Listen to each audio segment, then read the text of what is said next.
શું તમે ક્યારેય એવું અનુભવ્યું છે કે લાખ મહેનત કરવા છતાં પણ ઘરમાં પૈસો ટકતો જ નથી? કમાણી ઘણી છે, પણ ખર્ચ એનાથી પણ વધુ ઝડપી છે. જો આવું છે, તો બની શકે કે તમારા પોતાના જ ઘરમાં કેટલીક એવી વસ્તુઓ હાજર હોય જે તમારી પ્રગતિની સૌથી મોટી દુશ્મન બની ગઈ હોય. વિડીયો શરૂ કરતા પહેલાં એક હૃદયપૂર્વકની વિનંતી: જો તમે શ્રી કૃષ્ણના સાચા ભક્ત છો તો કોમેન્ટમાં જરૂર લખજો જય શ્રી કૃષ્ણ, કારણ કે જ્યારે શ્રદ્ધા અને વિશ્વાસ સાથે હોય તો દરેક મુશ્કેલી આસાન થઈ જાય છે. મિત્રો, વાસ્તુશાસ્ત્ર માત્ર ઈંટ પથ્થરની વાત નથી કરતું. આ વાત કરે છે ઉર્જાની, સ્પંદનની અને જીવનની દિશાની. ઘરમાં રાખેલી એક નાનકડી વસ્તુ પણ તમારા ભાગ્ય બનાવી શકે છે અથવા પૂરી રીતે બગાડી શકે છે. હવે જરા વિચારો, શું તમને વારંવાર એવું લાગે છે કે ઘરમાં વગર કારણે તણાવ રહે છે? પૈસા આવે છે પણ કોઈ કાણામાંથી રેતીની જેમ સરકી જાય છે. બીજા લોકો પ્રગતિ કરી રહ્યા છે અને તમે ત્યાંના ત્યાં જ ઊભા છો. તો હવે એલર્ટ થઈ જાઓ, કારણ કે બની શકે કે આ બધું તમારા ઘરમાં છુપાયેલા 10 મોટા વાસ્તુ દોષોના કારણે થઈ રહ્યું હોય અને તમને ખબર પણ ન હોય.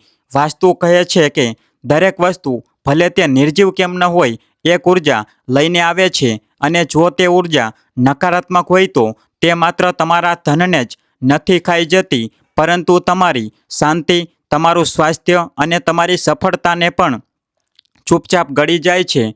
પરંતુ ગભરાશો નહીં. આજે હું તમને એવી 10 વસ્તુઓ વિશે જણાવવા જઈ રહ્યો છું જેને જો આજે તમે તમારા ઘરમાંથી હટાવી દીધી તો ખાતરી રાખજો કે તમને અમીર બનતા કોઈ રોકી નહીં શકે. આમાંથી કેટલીક વસ્તુઓ તો એવી છે જેને આપણે રોજ જોઈએ છીએ પણ ક્યારેય વિચારતા નથી કે આ જ આપણી આર્થિક તંગીનું કારણ છે. કદાચ આમાંથી જ કોઈ એક વસ્તુ આજે પણ તમારા ડ્રોર, મંદિર અથવા કબાટમાં છુપાયેલી હોય, જે તમારી બરકતને રોકીને બેઠી છે. તો આવો વાસ્તુના આ રહસ્યમય સંચારમાં એકસાથે પ્રવેશ કરીએ, જ્યાં દરેક દિશા કહે છે, દરેક વસ્તુ કહે છે, એક સંકેત આપે છે અને દરેક ખૂણો તમારી કિસ્મત લખે છે. પરંતુ તે પહેલાં, જો તમે અમારી ચેનલ પર પહેલીવાર આવ્યા છો તો સબસ્ક્રાઇબ જરૂર કરો, જેથી તમારા જીવનમાં ક્યારેય પણ ભૂલોનું પુનરાવર્તન ન થાય. અને જો આ વિડીયો તમને ઉપયોગી લાગે તો શેર જરૂર કરજો, કારણ કે તમારી એક પહેલથી કોઈ બીજાની જિંદગી પણ સકારાત્મક વળાંક લઈ શકે છે. હવે ચાલો જાણીએ એ 10 વસ્તુઓ જે ઘરની બહાર કાઢતા જ ધન, શાંતિ અને સુખ જાતે ચાલીને તમારા દરવાજે આવશે. નંબર 1. મિત્રો, હવે વાત કરીએ એ ભૂલની જે લોકો વારંવાર અજાણતામાં કરે છે અને જેની અસર સીધી રીતે તેમના ભાગ્ય, શાંતિ અને સમૃદ્ધિ પર પડે છે.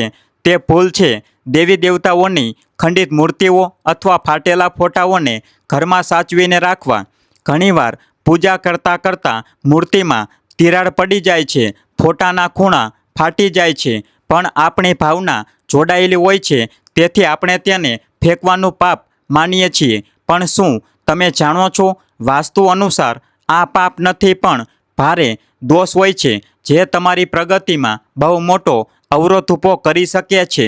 ખંડિત મૂર્તિઓ અથવા ફાટેલી તસવીરો ઘરોમાં રાખતા જ એક ધીમી પણ ખૂબ જ ઊંડી નકારાત્મક ઉર્જા ફેલાય છે. આ ઉર્જા માત્ર તમારા ધનને જ નથી રોકતી, પરંતુ માનસિક તણાવ, વિવાદ અને અશાંતિને પણ આમંત્રણ આપે છે. તેથી મારી તમને પ્રાર્થના છે કે આવી પવિત્ર વસ્તુઓ જો ખંડિત અથવા જૂની થઈ જાય તો તેને પવિત્ર નદીમાં પધરાવી દો અથવા તો મંદિરમાં જઈને વિદાય આપો, પરંતુ તેને ઘરમાં બિલકુલ ન રાખો.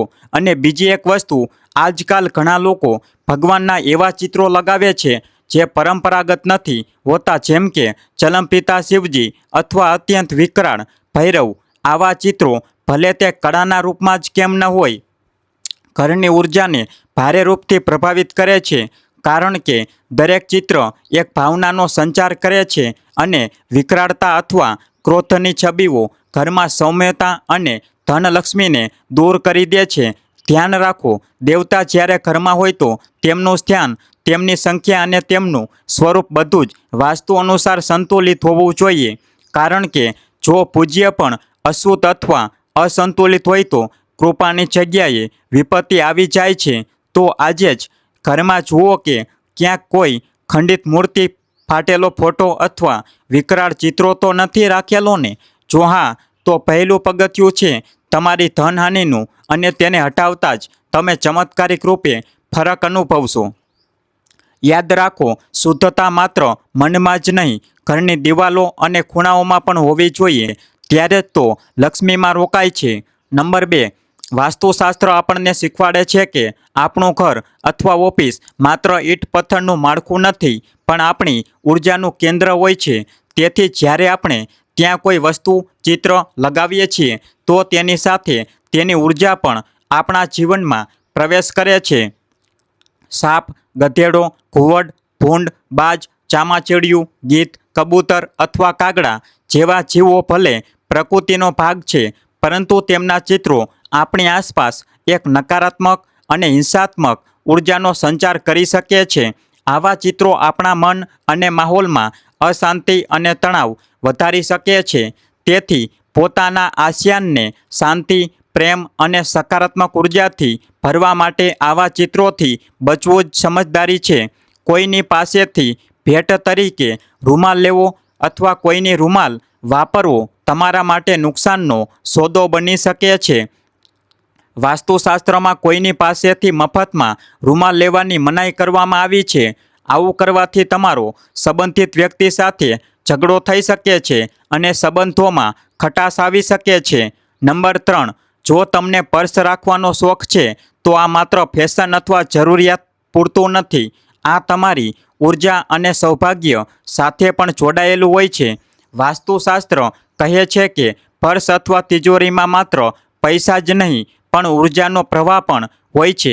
તેથી તેમાં કેટલીક પવિત્ર અને ધાર્મિક વસ્તુઓ જરૂર રાખો, જેમ કે ચાંદીનો સિક્કો, દેવી દેવતાઓની નાની તસવીરો અથવા કોઈ શુભ ચિહ્ન જે તમારા જીવનમાં સકારાત્મકતા અને સમૃદ્ધિનો સંચાર કરે.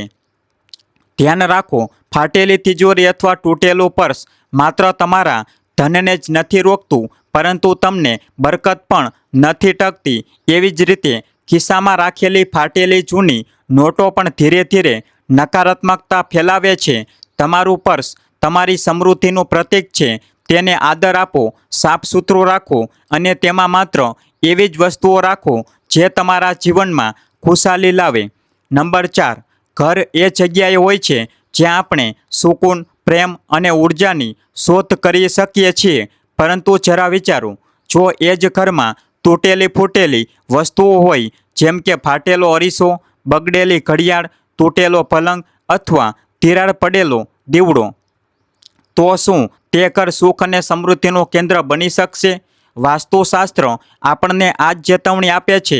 તૂટેલા વાસણો, બગડેલો ઇલેક્ટ્રોનિક સામાન, ફાટેલા પોસ્ટર અથવા તસવીરો, જૂનું તૂટતું ફર્નિચર, આ બધું ધીમે ધીમે ઘરની સકારાત્મક ઉર્જાને ખાઈ જાય છે અને પછી એ જ ખાલી જગ્યામાં નકારાત્મકતા પ્રવેશ કરે છે, જે ઘરના વાતાવરણને ભારે બનાવી દે છે અને મનમાં બેચેની, તણાવ અને માનસિક ગૂંચવણોને જન્મ આપે છે.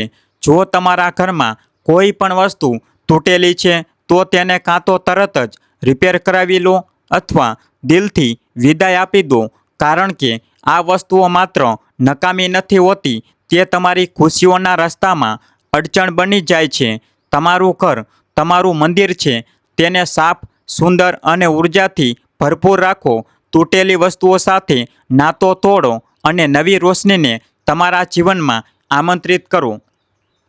નંબર 5, પૂજાઘર એક એવું સ્થાન જ્યાં આત્માને શાંતિ મળે છે, જ્યાં દરેક સવારની શરૂઆત આરતીથી, મધુર ધ્વનિ અને દીવાની જ્યોતથી થાય છે. આ જ પવિત્ર સ્થાનમાં એક વિશેષ સ્થાન હોય છે, પૂજાનું કળશનું.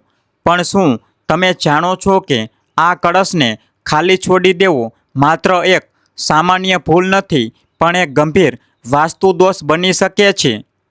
વાસ્તુશાસ્ત્રમાં કહેવામાં આવ્યું છે કે પૂજાનો કળશ માત્ર એક ધાતુનો પાત્ર નથી, તેમાં બ્રહ્મા, વિષ્ણુ અને મહેશનો વાસ માનવામાં આવ્યો છે. જ્યારે આ કળશ ખાલી હોય છે તો જાણે તમે એ દિવ્ય શક્તિઓને આમંત્રિત કરી પણ સન્માન ન આપ્યું. કળશ વ્યક્તિના જીવન સાથે જોડાયેલો હોય છે. તેમાં ભરેલા જળથી ન માત્ર વાતાવરણ શુદ્ધ થાય છે, પણ ઉર્જાનો પ્રવાહ પણ સંતુલિત રહે છે. તેથી તેને ક્યારેય ખાલી ન રાખો. ગંગાજળથી ભરીને રાખો, જેથી તમારા ઘરમાં સુખ, શાંતિ અને સમૃદ્ધિ હંમેશા જળવાઈ રહે. જ્યારે પૂજાનો કળશ ભરેલો હોય તો તે માત્ર તમારા ઘરમાં શોભા જ નથી વધારતો, પરંતુ તમારી જિંદગીના દરેક ખૂણામાં ઉન્નતિ અને પ્રગતિના નવા રસ્તા પણ ખોલે છે. તો આવો, શ્રદ્ધા અને આસ્થાથી ભરેલા પોતાના પૂજા ઘરને પણ બનાવીએ અને કળશને ખાલી નહીં પણ દિવ્યતાથી પરિપૂર્ણ રાખીએ. નંબર 6. સજાવટની વસ્તુઓ અથવા કલાકૃતિઓ. કેટલાક લોકો ઘરને કલાત્મક લુક આપવા માટે નકલી અથવા કાંટાળા છોડ લગાવી દે છે. વાસ્તુશાસ્ત્ર અનુસાર ઘરમાં કાંટાના ઝાડપાન ન લગાવો. આનાથી પારિવારિક સંબંધોમાં પણ કાંટા જેવી ચૂંપણ પેદા થવા લાગે છે, જેનાથી ઘરના તમામ સભ્યોની બુદ્ધિ ભ્રષ્ટ થઈ જાય છે. ઘણા લોકો જૂની અથવા નકામી વસ્તુઓથી પણ પોતાનું ઘર સજાવે છે, જે કરવું સારું માનવામાં આવતું નથી અને જે ખોટું છે. આવી વસ્તુઓ ઘરમાં નકારાત્મક ઉર્જાને પ્રોત્સાહન આપે છે. વાસ્તુ અનુસાર જ્યારે ઘરમાં નકારાત્મક ઉર્જામાં વધારો થાય છે, ત્યારે તેની સાથે સ્વાસ્થ્ય સંબંધિત સમસ્યાઓ પણ પેદા થઈ શકે છે. જો કલાકૃતિઓના નામે કેટલીક એવી વસ્તુઓ અથવા પેઇન્ટિંગ છે જેમાં સુકાઈ ગયેલા ઝાડપાન હોય, અથવા માનવ વિહોણું ઉજ્જડ શહેર હોય, વેરવિખેર ઘર હોય, જેને કલાત્મક માનવામાં આવે છે, પરંતુ વાસ્તુશાસ્ત્ર અનુસાર આ બધું જ નકારાત્મક ઉર્જા પેદા કરે છે. નંબર 7. મિત્રો, આપણું ઘર માત્ર ઈંટ પથ્થરોથી નથી બનતું. આ આપણી ભાવનાઓ, ઉર્જા અને પ્રેમનું કેન્દ્ર હોય છે. પરંતુ ઘણીવાર આપણે અજાણતામાં આપણા જ ઘરને એવું બનાવી દઈએ છીએ જ્યાં નકારાત્મકતા પાંગરવા લાગે છે, અને તે પણ કેટલીક એવી વસ્તુઓને કારણે જેને આપણે વારંવાર નજરઅંદાજ કરી દઈએ છીએ. તમે ધ્યાન આપ્યું હશે, ક્યારેક દવાઓ આમ તેમ વેરવિખરાયેલી હોય છે, ક્યાંક ટોયલેટ ક્લીનર ખુલ્લું પડ્યું હોય છે, તો ક્યાંક શેમ્પૂ, ફિનાઇલ, કીટનાશક અથવા મચ્છર મારવાની દવાઓ ટેબલ પર અથવા કબાટની ઉપર એમ જ રાખેલી હોય છે. આ બધી વસ્તુઓ ભલે દેખાવામાં સામાન્ય લાગતી હોય, પણ તેમાં છુપાયેલા રસાયણો આપણા ઘરની હવામાં ઝેર ઘોળી દે છે. આનાથી આપણા સ્વજનોના સ્વાસ્થ્ય, માનસિક શાંતિ અને જીવનની સકારાત્મકતા પર ઊંડી અસર પડે છે. વાસ્તુશાસ્ત્ર અને સ્વાસ્થ્ય બંને કહે છે કે આવી હાનિકારક વસ્તુઓ માટે ઘરમાં એક વિશેષ અને સુરક્ષિત સ્થાન હોવું જોઈએ. તમે લાકડાનું અથવા લોખંડનું એક મજબૂત બોક્સ બનાવડો, જેમાં આ બધી વસ્તુઓ સાચવીને રાખવામાં આવે. આ સ્થાન રસોડા, બાળકોના રૂમ અને બેડરૂમથી દૂર હોવી જોઈએ, જેથી નકારાત્મક પ્રભાવથી ઘરની પવિત્રતા જળવાઈ રહે. ઘર એ જગ્યાએ છે જ્યાં જીવન ખીલે છે. તેને સુરક્ષિત, પાવન અને શુદ્ધ બનાવવું આપણી ફરજ છે. થોડીક સાવધાની અને તમારું ઘર ફરીથી એક મંદિર બની શકે છે. વાસ્તુ દોષ મિટાવવા માટે કપૂર રાખો. જો ઘરના કોઈ સ્થાન પર વાસ્તુ દોષ નિર્માણ થઈ રહ્યો હોય, ત્યાં કપૂરની 2 ગોળીઓ રાખી દો. જ્યારે તે ગોળીઓ ઓગળીને પૂરી થઈ જાય, ત્યારે બીજી 2 ગોળીઓ મૂકી દો. આ રીતે બદલતા રહેશો તો વાસ્તુ દોષ નિર્માણ નહીં થાય. નંબર 8. કરોળિયાનું ઝાડું. મિત્રો, ઘરમાં બનતા કરોળિયાના ઝાડા તરત જ હટાવી દો. આનાથી તમારા સારા દિવસો ખરાબ દિવસોમાં બદલાઈ શકે છે. ધ્યાનથી જોવા પર કરોળિયાનું ઝાડું ઘરના ખૂણે ખૂણે રહે છે અને તેને હટાવવું ખૂબ જ જરૂરી છે. કેટલાક લોકો તેને હટાવવાથી ડરે છે, કારણ કે તેનાથી કોઈનું ઘર તોડ્યાનો અહેસાસ થાય છે. પરંતુ તેને તોડવું જરૂરી છે, કારણ કે કરોળિયાનું ઝાડું રહેવા માટે નહીં, પરંતુ શિકારીને ફસાવવા માટે બનાવવામાં આવે છે. તેથી એવું માનવામાં આવે છે કે આ ઝાડું હોવું અયોગ્ય છે. માચિસ અગ્નિનું પ્રતીક છે. એવામાં કોઈની પાસેથી માચિસ લેવી એટલે ઘરમાં અશાંતિ ફેલાવી. મફતમાં માચીસ લેવાથી ઘરના સભ્યોના મનમાં ક્રોધ પેદા થાય છે અને અશાંતિનો માહોલ બનેલો રહે છે. નંબર 9. પથ્થર અને નંગ. મિત્રો, શું તમે ક્યારેય ધ્યાન આપ્યું છે કે આપણા ઘરમાં ઘણીવાર અજાણતામાં એવા પથ્થર, નંગ, વીંટીઓ, તાવીજ અથવા અન્ય નાના મોટો સામાન આમતેમ પડેલો હોય જેને આપણે ભૂલી જઈએ છીએ અથવા તો તેમનું મહત્ત્વ સમજી શકતા નથી. પરંતુ સાચું કહીએ તો આ નાની નાની વસ્તુઓ આપણા જીવન પર બહુ મોટી અસર પાડી શકે છે.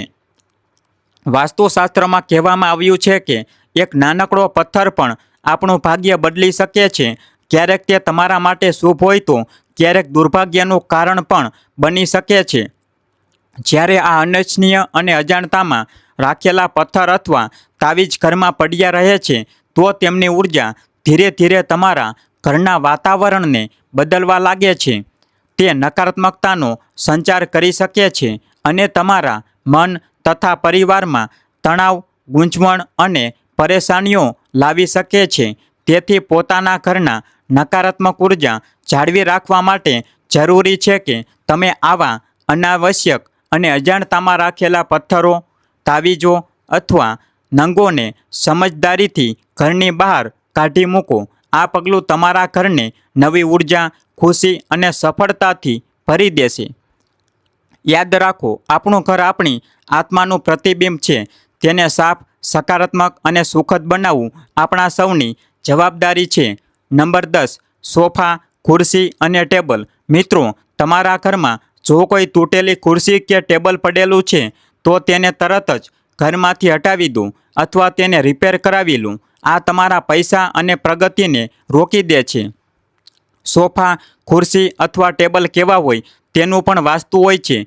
તે પણ સુંદર અને સાફ હોવા જોઈએ. પરંતુ ક્યારેક ક્યારેક તેમની બનાવટ કે આકાર પ્રકાર પણ ઘરમાં નકારાત્મક ઉર્જાનો વિકાસ કરે છે. તેથી કોઈ વાસ્તુશાસ્ત્રના જાણકારોને પૂછીને જ આ વસ્તુઓ ખરીદવી. ઘરનો દરવાજો દક્ષિણ તરફ હોય તો વાસ્તુ દોષ લાગશે. જો તમારું ઘર દક્ષિણમુખી છે તો તમે સૌથી પહેલાં ઘરની સામે દરવાજાથી બમણા અંતરે લીમડાનું એક ઝાડ વાવો. બીજું એ કે દરવાજાની ઉપર પંચમુખી હનુમાનજીનું ચિત્ર લગાવો. અરીસો અથવા દર્પણ પણ લગાવી શકો છો. મુખ્ય દ્વારની ઉપર પંચધાતુનો પિરામિડ લગાવવાથી પણ વાસ્તુ દોષ સમાપ્ત થાય છે. ગણેશજીની પથ્થરની 2 મૂર્તિ બનાવડાવો જેમની પીઠ એકબીજા સાથે જોડાયેલી હોય. આ જોડાયેલી ગણેશ પ્રતિમાને મુખ્ય દ્વારની વચ્ચોવચ્ચ ઉંબરા પર ફિક્સ કરી દો, જેથી એક ગણેશજી અંદરની તરફ જુએ અને એક બહારની તરફ. જ્યારે ઘરમાં વાસ્તુ દોષ છવાઈ જાય છે તો માત્ર દિવાલો અથવા ફર્નિચર બદલવું જ પરંતુ નથી હોતું. એ ઘરની ઉર્જાને શુદ્ધ કરવી પણ એટલી જ જરૂરી હોય છે. વાસ્તુ દોષોને મૂળમાંથી ખતમ કરવા માટે સુંદરકાંડ અથવા રામચરિતમાનસનો પાઠ સમયાંતરે કરાવવો જોઈએ. આ પવિત્ર મંત્રોને ધ્વનિ ઘરના દરેક ખૂણામાં ફેલાય છે અને સકારાત્મક ઉર્જાને બહાર કાઢીને સકારાત્મક ઉર્જાનો સંચાર કરે છે. જ્યારે રામના નામનો પ્રભાવ ઘરમાં હોય છે તો દરેક મુશ્કેલી, દરેક અડચણ પોતાની મેળે જ દૂર થવા લાગે છે. આ માત્ર સંસ્કાર નથી પરંતુ તમારા ઘરની આત્માને સ્વસ્થતા અને શાંતિથી ભરી દેતો આશીર્વાદ છે. અને હવે વાત કરીએ એ કેટલીક વસ્તુઓની જેને વાસ્તુશાસ્ત્રમાં બહુ સંવેદનશીલ માનવામાં આવી છે અને જેને મફતમાં લેવાથી તમારા જીવનમાં ભારે મુસીબતો આવી શકે છે. તેલ. શનિદેવની કૃપા મેળવવા માટે તેલ ચઢાવવું શુભ માનવામાં આવે છે. પરંતુ જ્યારે તમે કોઈની પાસેથી પૂછ્યા વિના મફતમાં તેલ લો છો તો આ તમારા માટે આર્થિક તંગી અને પરેશાનીઓના દ્વાર ખોલી શકે છે. તેથી તેલ લેવામાં સાવધાની જરૂરી છે. કાળા તલ. આ નાનકડો કાળો તલ રાહુ, કેતુ અને શનિ સાથે જોડાયેલો હોય છે. ભૂલથી પણ તેને મફતમાં લેવો અથવા દાનમાં સ્વીકારવો તમારા ભાગ્યમાં મોટી મુસીબતો લાવી શકે છે. શનિની કડકાઈ અને રાહુની કેતુની ચાલાકીથી તમારે નિપટવું પડી શકે છે. સોય. સોય જેવી નાજુક વસ્તુ તમારા સંબંધોની સંવેદનશીલતા સાથે જોડાયેલી છે. કોઈની પાસેથી મફતમાં સોય લેવી તમારા વૈવાહિક જીવનમાં કંકાસ અને મન દુઃખનું કારણ બની શકે છે. તેથી સંબંધો જાળવી રાખવા માટે સાવધાની રાખવી બહુ જરૂરી છે. લોખંડ, આ કઠણ ધાતુ શનિદેવનું પ્રતીક છે. કોઈની પરવાનગી વિના લોખંડ લેવું એટલે પોતાના ઘરમાં ગરીબી અને દરિદ્રતાને આમંત્રણ આપવા જેવું છે. તેથી લોખંડ હંમેશા સન્માન અને સમજદારીથી લો. મીઠું, જ્યારે અચાનક મીઠું ખતમ થઈ જાય તો પાડોશી પાસેથી મફત લેવું સહેલું લાગે છે, પરંતુ વાસ્તુ અનુસાર મીઠાનો સંબંધ પણ શનિદેવ સાથે છે. મફતમાં મીઠું લેવાથી ન માત્ર આર્થિક તંગી વધે છે, પરંતુ સ્વાસ્થ્ય સંબંધિત સમસ્યાઓ પણ થઈ શકે છે અને દેવાના બોજ હેઠળ દબાણ અનુભવાય છે.